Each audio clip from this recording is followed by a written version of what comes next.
जय श्री राम भक्तजनों, आप सभी का स्वागत है। श्री रामचरितमानस कथा के वार्षिक पाठ के 293वें दिन की कथा में। श्री रामचरितमानस वार्षिक पाठ में हम प्रतिदिन 3 दोहे और मंगलवार के दिन 6 दोहे पढ़ते हैं, जिससे हमारी संपूर्ण रामायण 1 वर्ष से पहले 11 महीने में पूर्ण हो जाती है। श्री रामचरितमानस श्री तुलसीदास जी द्वारा रचित हिंदी, अवधी व आम बोलचाल की भाषा में लिखा हुआ ग्रंथ है, जिसे कोई भी व्यक्ति आसानी से पढ़ सकता है। इसको पढ़ने के लिए संस्कृत के ज्ञान का होना आवश्यक नहीं है, क्योंकि बहुत से व्यक्ति हमारे धार्मिक ग्रंथों का केवल इसलिए पाठ नहीं करते कि वे संस्कृत भाषा में लिखे हुए हैं। तो श्री रामचरितमानस को कोई भी व्यक्ति पढ़ सकता है। इसी कारण इस ग्रंथ को जनमानस का ग्रंथ कहते हैं, क्योंकि कलयुग में सभी लोग इस ग्रंथ को पाठ करके अपने जीवन को सफल बना सकते हैं। वे अपने दैनिक सामाजिक जीवन में आने वाली कठिनाइयों को, सुख दुख को समान समझते हुए अपने जीवन को आनंदमय व मंगलदायक बना सकते हैं। तो आप सभी से अनुरोध है कि आज से ही श्री रामचरितमानस का पाठ आरंभ कीजिए। साथ ही साथ अपने बड़े बूढ़ों, सगे संबंधियों, रिश्तेदारों, बंधु बांधवों इत्यादियों को भी श्री रामचरितमानस का पाठ करने के लिए कहिए, जिससे वे भी अपने जीवन को सफल बना सकें। श्री रामचरितमानस का पाठ करने से पूर्व हम शिव शंकर भोलेनाथ व पार्वती माता को प्रणाम व आह्वान करते हैं कि वे हमें अपना आशीर्वाद प्रदान करें और हमें श्री रामचरितमानस पढ़ने के लिए अपना आशीर्वाद दें। तत्पश्चात सभी देव देवताओं, सभी गुरुजनों को प्रणाम व आह्वान करते हैं कि वे भी हमारी श्री रामचरितमानस में सम्मिलित हों और हमें अपना आशीर्वाद प्रदान करें। बोलो जय श्री और रामचंद्र की जय। तो शुरू करते हैं आज की कथा। परद्रोही परदार रथ पर धनवर अपवाद, ते नर पामर पाप में देह धरे मनुजाद। मंगल भवनीय मंगलहारी, द्रवौ सदशरथ अजर विहारी। वे दूसरों से द्रोह करते हैं और पराई स्त्री, पराई धन तथा पराई निंदा में आसक्त रहते हैं। वे पामर और पाप में मनुष्य नर शरीर धारण किए हुए राक्षस ही हैं। लोभई ओढ़न लोभई डासन, शिशिनो दर पर चंपुर त्रासन।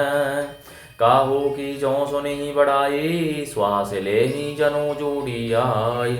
लोभ ही उनका ओढ़ना और लोभ ही बिछोना होता है, अर्थात लोभ ही से वे सदा घिरे हुए रहते हैं। वे पशुओं के समान व्यवहार और मैथुन के ही परायण होते हैं। उन्हें यमपुर का भय नहीं लगता।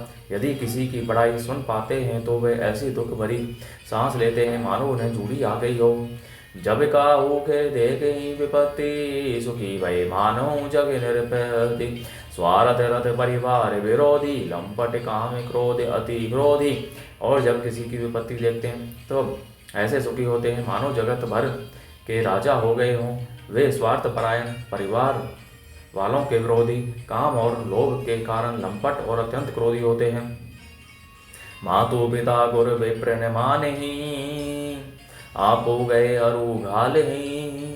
आने करहि मोह बस द्रोह, परावा संत संग हरि कथा निभावा। वे माता पिता, गुरु और ब्राह्मण किसी को नहीं मानते।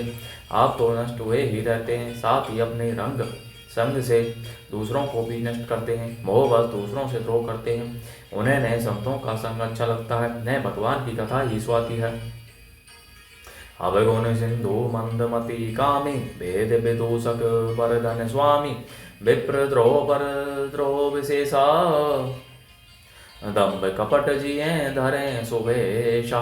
वे अवगुणों के समुद्र, मंद बुद्धि, कामी, राग युक्त, वेदों के निंदक और जबरदस्ती पराये धन के स्वामी, लूटने वाले होते हैं। वे दूसरों से द्रोह तो करते ही हैं, परंतु ब्राह्मण द्रोह विशेषता से करते हैं। उनके हृदय में दम्भ और कपट भरा रहता है, परंतु वे ऊपर से सुंदर वेश धारण किए रहते हैं। ऐसे अधम मनोज खल कृत जुग त्रेता नाही, द्वापर कछुक वृंद बहु होई कल जुग माही। मंगल भवनीय मंगलहारी, द्रवौ सदशरथ अजर विहारी। ऐसे नीच और दुष्ट मनुष्य सत्संग और त्रेता में नहीं होते। द्वापर में थोड़े से होंगे और कलयुग में उनके झुंड के झुंड होंगे। परे हित सरिस धर्म नहीं भाई, परे पीड़ा समय नहीं अधमाई। निर्णय सकल पुराण भेद कर, कहे तात जाने गोविद नर। हे भाई, दूसरों की भलाई के समान कोई धर्म नहीं है और दूसरों को दुख पहुँचाने के समान कोई नीचता अर्थात पाप नहीं है। हे तात, समस्त पुराणों और वेदों का यह निर्णय निश्चित सिद्धांत मैंने तुमसे कहा है। इस बात को पंडित लोग जानते हैं। नर शरीर धरी जे बर पीरा, करही ते सही महाभव वीरा। करही मोह बस नर अघ नाना, स्वार्थ रत पर लोक न साना। मनुष्य का शरीर धारण करके जो लोग दूसरों को दुख पहुँचाते हैं, उनको जन्म मृत्यु के महान संकट सहने पड़ते हैं। मनुष्य मोहवश स्वार्थपरायण होकर अनेकों पाप करते हैं, इसी से उनका परलोक नष्ट हुआ रहता है। काल रूप तेने कहे मैं भ्राता, शुभ अरु अशुभ कर्म फलदाता। अस विचारी जे परम सयाने, भजे ही मोही संसृत दुख जाने। हे भाई, उनके लिए काल रूप भयंकर हूँ और उनके अच्छे और बुरे कर्मों का यथा योग्य फल देने वाला हूँ। ऐसा विचार कर जो लोग परम चतुर हैं, वे संसार के प्रवाह को दुख रूप जानकर मुझे ही भजते हैं।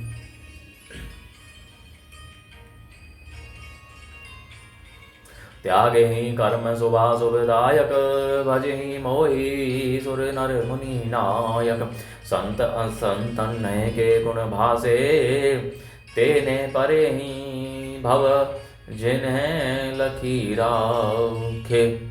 इसी से वे शुभ और अशुभ फल देने वाले कर्मों का त्याग कर देवता, मनुष्य और मुनियों के नायक मुझको भजते हैं। इस प्रकार मैंने संतों और असंतों के गुण कहे। जिन लोगों ने इन गुणों को समझ रखा है, वे जन्म मरण के चक्कर में नहीं पड़ते। सुन हूँ तात माया कृत, गुण अरु दोष अनेक। गुण यह उभय न देखिए सो विवेक। हे तात सुनो, माया से रचे हुए ही अनेक सब गुण और दोष हैं, इनकी कोई वास्तविक सत्ता नहीं है। गुण विवेक इसी में है कि दोनों ही न देखे जाएं, इन्हें देखना ही अविवेक है। श्री मुख वचन सुनत सब भाई, हरि से प्रेम हृदय समाई। करही बिने अति बारही बारा, हनुमान ही है हर्ष अपार। भगवान के श्रीमुख से ये वचन सुनकर अब भाई हर्षित हो गए। प्रेम उनके हृदय में समाता नहीं, वे बार बार बड़ी विनती करते हैं। विशेषकर हनुमान जी के हृदय में अपार हर्ष है।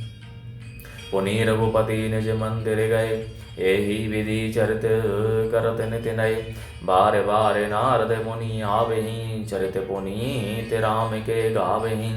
तदंतर श्री रामचंद्र जी अपने महल को गए। इस प्रकार वे नित्य नई लीला करते हैं।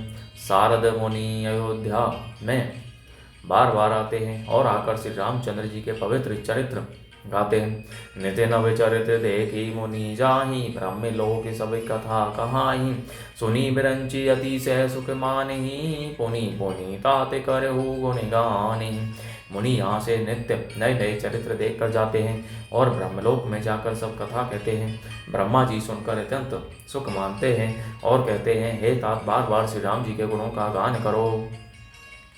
सनक आदित्य नारद ही सराहि, यद्यपि ब्रह्म निरत मुनि आहहि। सुनी गुण गान समाधि विचारी, सादर सुनि परम अधिकारी। सनक आदि मुनि नारद जी की सराहना करते हैं। यद्यपि वे सनक आदि मुनि ब्रह्मनिष्ठ हैं, परंतु श्री राम जी का गुणगान सुनकर वे भी अपनी ब्रह्म समाधि को भूल जाते हैं और आदरपूर्वक उसे सुनते हैं। वे राम कथा सुनने के श्रेष्ठ अधिकारी हैं।